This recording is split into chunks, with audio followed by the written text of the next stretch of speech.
Perkenalkan, nama saya Elvin Andrian Teranata dengan NIM 2212047 kelas TIB 5J. Kali ini saya akan menjelaskan hasil dari analisis GIS 4 layer di wilayah Balikpapan.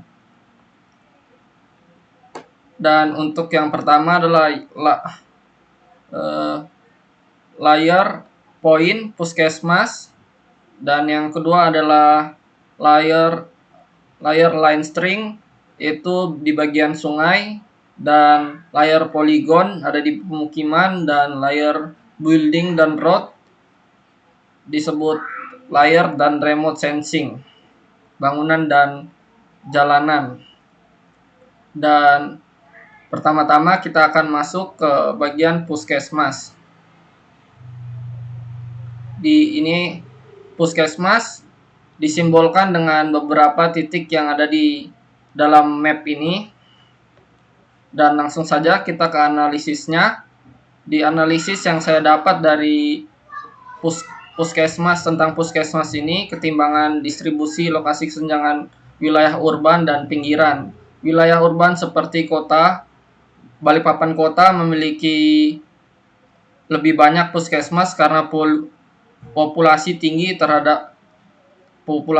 tetapi daerah pinggiran seperti Balikpapan Timur, daerah seperti di sini, dan Balikpapan Utara di sekitaran sini sering kekurangan fasilitas kesehatan.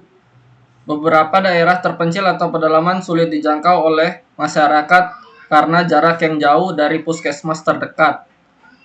Dan yang kedua, puskesmas layanan terkonsentrasi. Banyak puskesmas yang berada di area dengan akses transportasi yang baik, sementara daerah yang sulit diakses seperti perbukitan atau rawa memiliki sedikit atau tidak ada fasilitas kesehatan. Kedua, kepadatan penduduk tidak sesuai dengan kapasitas puskesmas.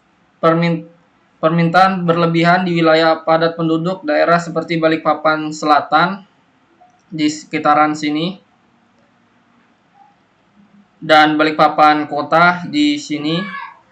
Jumlah pasien yang dilayani puskesmas seringkali melampaui kapasitas, mengakibatkan antrian panjang dan waktu tunggu yang lama. Minimnya puskesmas di wilayah yang sedang berkembang. Wilayah seperti Balikpapan Timur, daerah sini, daerah Manggar, yang mengalami pertumbuhan pemukiman belum memungkinkan dilengkapi dengan puskesmas yang cukup untuk memenuhi kebutuhan masyarakat. Yang ketiga, masalah akses stabilitas. Jarak tempuh yang jauh untuk yang pertama di daerah beberapa seperti Balikpapan Utara, daerah sini, dan di daerah Balikpapan Timur seperti daerah sini. Masyarakat harus menempuh perjalanan yang jauh untuk mencapai puskesmas terdekat, yang menyulitkan terutama bagi pasien dengan kondisi darurat atau lansia. Dan yang kedua, transportasi. Ketersediaan transportasi umum ke puskesmas di daerah dengan infrastruktur yang jalan yang kurang baik. Ketersediaan transportasi umum ke puskesmas masih menjadi masalah, terutama di daerah infrastruktur jalan yang kurang baik. Dan yang keempat, infrastruktur yang tidak merata, kapasitas fasilitas berbeda-beda. Puskesmas di daerah perkotaan biasanya memiliki fasilitas yang lengkap dibandingkan puskesmas daerah pinggiran atau pedalaman. Di beberapa daerah puskesmas tidak memiliki alat medis seperti dasar, seperti laboratorium atau peralatan darurat. Dan solusinya untuk distribusi puskesmas yang ada di Balikpapan, untuk membangun puskesmas ditambah di daerah pinggiran seperti Balikpapan Timur dan Balikpapan Utara untuk mengurangi jarak tempuh masyarakat. Dan yang kedua, peningkatan ekstensi kapasitas puskesmas. Tingkatkan kapasitas puskesmas yang ada di wilayah penduduk, termasuk menambah ruang pelayanan kesehatan. Dan yang kedua adalah membuat program mobil klinik keliling. Sediakan klinik yang menjangkau masyarakat di daerah terpencil yang jauh dari fasilitas puskesmas tetap, dan peningkatan infrastruktur transportasi untuk yang ketiga, dan perbaikan infrastruktur jalan yang disediakan transportasi umum untuk memadai untuk mempermudah akses ke puskesmas. Dan kita langsung saja ke pembahasan lagi di bagian sungai.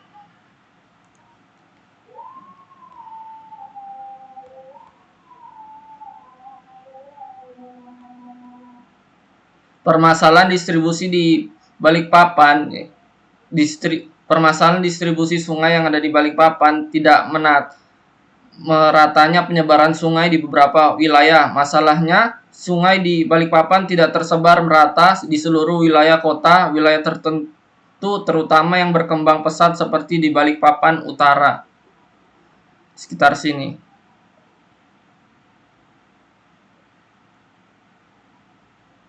Dan Balikpapan Selatan, sekitar sini, memiliki lebih sedikit sungai alami dan mengurangi akses masyarakat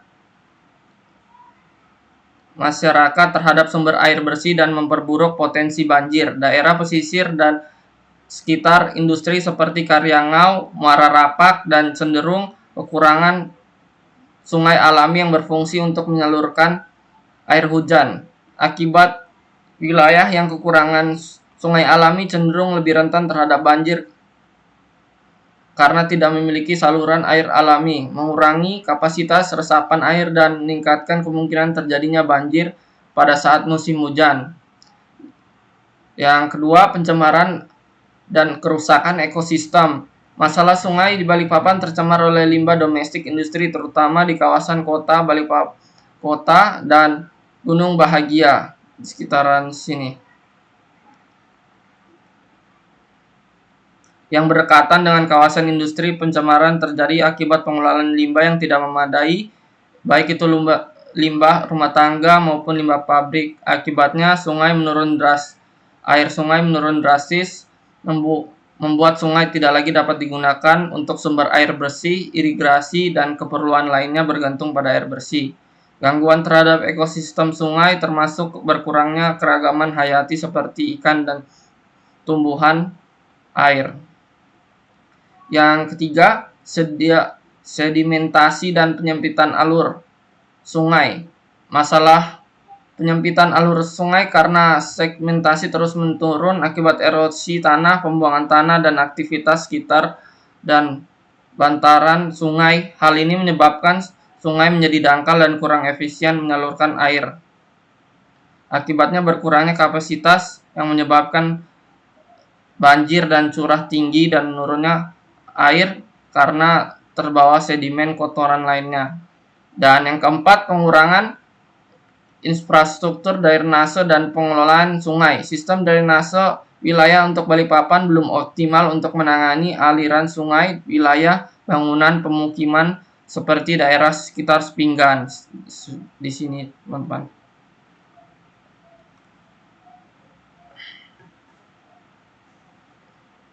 Dan Samarinda Hulu mengalami masalah drainase yang buruk, mengalami distribusi aliran sungai. Akibatnya aliran sungai terhambat, meningkatkan potensi banjir di kawasan padat penduduk. Tidak ada saluran air yang memadai untuk mengarahkan air hujan ke air sungai utama atau ke daerah resapan, menyebabkan genangan air yang lama. Solusi untuk distribusi di Balikpapan membangun infrastruktur drainase yang efektif, membangun dan memperbaiki sistem di daerah-daerah yang kerusakan air, di daerah yang kekurangan akses air atau rentan banjir, memasang saluran pembuangan air hujan yang terintegritas dengan aliran sungai, serta membangun tanggul daerah rawan banjir untuk mengurangi dampak. Yang kedua, menormalisasi pengelolaan sumber sungai, melakukan pengerukan dan normalisasi di wilayah yang alami sedimentasi penyempitan. Hal ini dapat meningkatkan kapasitas sungai, memperbaiki pengelolaan alur agar lebih lancar dalam menyalurkan air dan mengurangi risiko genangan. Dan yang ketiga, rehabilitasi ekosistem sungai, melakukan program restorasi sungai dengan penanaman vegetasi di sekitar bantaran sungai, rehabilitasi kawasan hutan bakau, mengurangi pencemaran dengan meningkatkan pengelolaan limbah dan memperkenalkan sistem pengelolaan limbah yang efisien bagi rumah tangga dan industri. Dan langsung saja kita ke bagian building. Hasil analisis yang saya dapat dari building.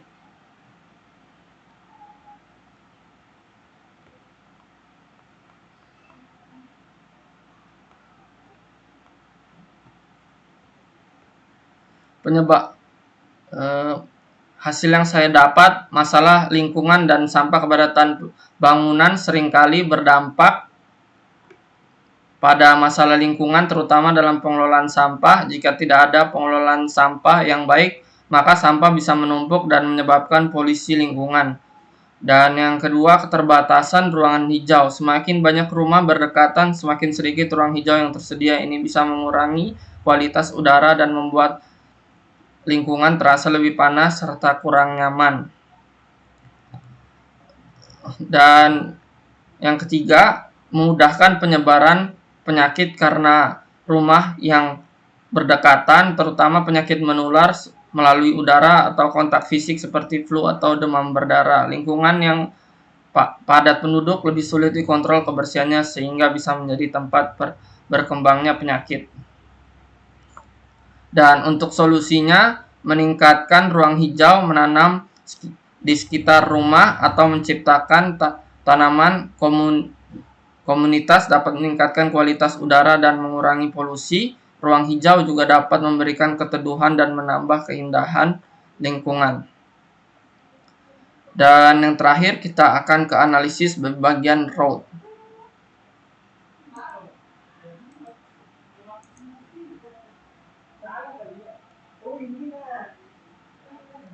Kondisi jalan yang rusak seperti ini di Balikpapan mengalami seperti berlubang atau retak, permukaan yang tidak rata, beresiko menyebabkan kecelakaan. Ini seringkali diperburuk oleh cuaca hujan dan beban kendaraan.